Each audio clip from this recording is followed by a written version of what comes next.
Lana Del Rey is one of the most provocative, ethereal, and mysterious artists of our time. Her phenomenal voice and haunting lyrics have captured the hearts and minds of millions. It is her unique ability to combine both past and present musical themes, as well as combine both autobiographical inspiration with filmic and sonic references scattered throughout, which has created her unique sound. Her records falling into a genre which few are able to specify. What creates this genreless music is in part her evolution between albums, and part her dabbling with a wide variety of musical inspirations from Leonard Cohen to Eminem. Before her fame and success, Lana Del Rey was Elizabeth Grant from Lake Placid, New York, a young singer struggling to find her niche in New York City, yet miraculously between 2010 and 2012 while being signed by a major LA record label, Interscope, Lizzie Grant transformed into Lana Del Rey and found worldwide fame. The question being raised here is whether or not authenticity is necessary to be successful, and how strong a role does image play into the construction of an icon. To be here, I've met people who know that music is the only thing that they want to do with their lives, and that's always reassuring to me, because I don't have a backup plan. And I don't mind living on bread and oranges, no. It's unusual. I think that kind of camaraderie is, it's gonna take money to go. In this clip, a very young Lizzie Grant is performing Pawn Shop Blues acoustically. Her voice and appearance is reminiscent of Jewel, as opposed to her later work, which is more comparable to famous jazz vixens of the past.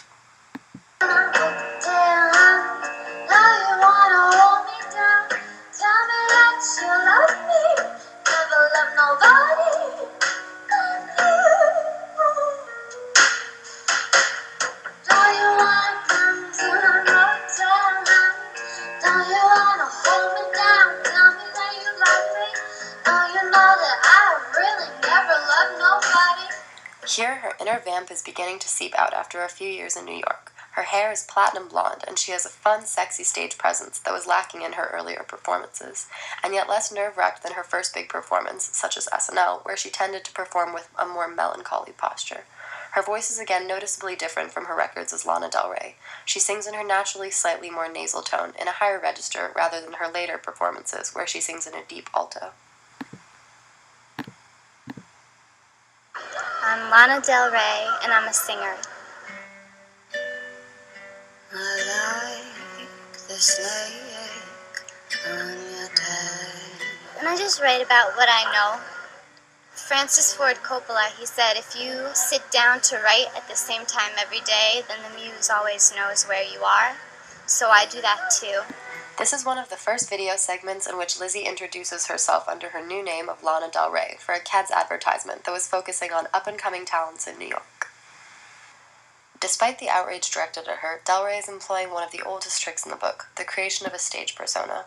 Some of the greatest names have done it. David Bowie and Madonna are notorious shapeshifters. I think Lana Del Rey is manufactured, but when Lizzie Grant came out with music, it failed, so she reinvented herself, and it worked, said Noah Levy. Lana Del Rey is notable for her affinity towards golden era Hollywood and classic Hollywood starlets, especially Marilyn Monroe, who she even portrayed once in an opening sequence for her national anthem video, in which she covered Marilyn's performance of Happy Birthday, which was originally sung to JFK.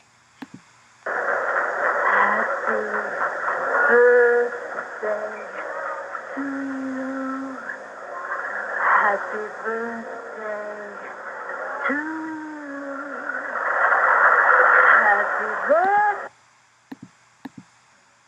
Happy birthday, Mr. President.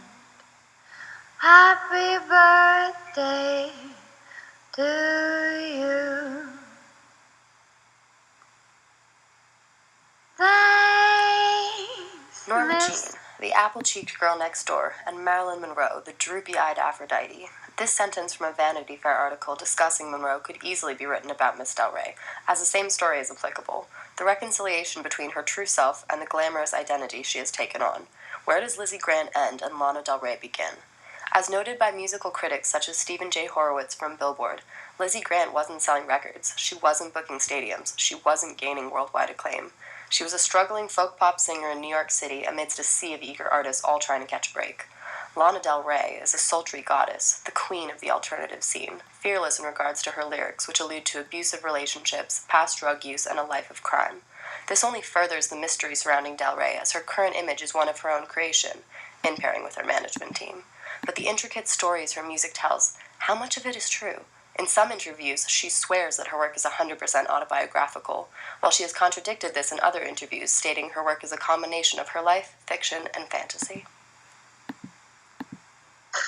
You're no good for me, but baby, I want you, I want. Flying under, baby, New York City. Never was there ever a girl so pretty. Do you think we'll be in love forever? Do you think we'll be in love? Flying under, baby, New York City. Amidst her foray into music via performing at local bars in New York City, Del Rey, at this point still under the name Lizzie Grant, began recording and editing homemade music videos on her Mac and releasing them to YouTube. The fact that she was already creating these homemade videos pre-fame adds validity to the claim that this authentic style of self-branding was pre-existent to her being signed to Interscope. In 2012, Billboard featured the singer on their cover, and Interscope Executive Vice President of A&R weighed in on her appeal and subsequent effect on the music industry. VP of A&R Larry Jackson said, "There's no video treatment we've come up with. We haven't produced the records. It's 100% solely her. That's the most honest part, and that's all that matters. The honesty is the marketing, and making this work on a worldwide level." The article also discusses how all content of Lizzie Grant, including her MySpace and YouTube pages, were wiped from the internet after she was signed with Interscope, which indicates her new marketing team had a heavy hand in the creation of Lana Del Rey as a marketable brand, and removing associations with Lizzie Grant, who was ironically viewed as too much herself. Internet backlash ensued within a month of her hit viral single for video games being released, internet trolls pointing out the evident differences in appearance, leading to conclusions of plastic surgery, mainly indicating a nose job and lip augmentation. This sense of a created identity put her so-called authentic homemade video motif into question. Larry Jackson continues, "The real brilliant artists move the mainstream toward them, not the other way around. She's doing something that no one else is doing, and it's just going to draw people in. It's already drawing people in." Del Rey now boasts 8 million followers on Instagram and 4.9 million subscribers on YouTube. She has definitely made her mark on the industry. But of her fans and followers, some have come a little too close for comfort. Notably sacrificed is Del Rey's privacy. In the last year alone, she has been criminally harassed and stalked by 3 different individuals, 2 resulting in restraining orders and 1 who faced jail time. This idea of constructing one's outward identity on a basis of brand recognition is hardly new. In fact, it has become less common in Hollywood than in past decades. In the earlier years of studio-based cinema, reinventing one's name and look to fit the Hollywood mold was not uncommon. Some of the most memorable Hollywood starlets, such as Marilyn Monroe and Judy Garland, were born neither with the names they are remembered for, nor the stylized look which became their trademarks.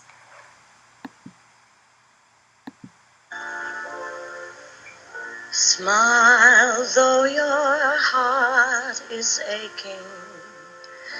Smile even though it's Smile though your heart is aching. Smile even though it's breaking. When there are clouds.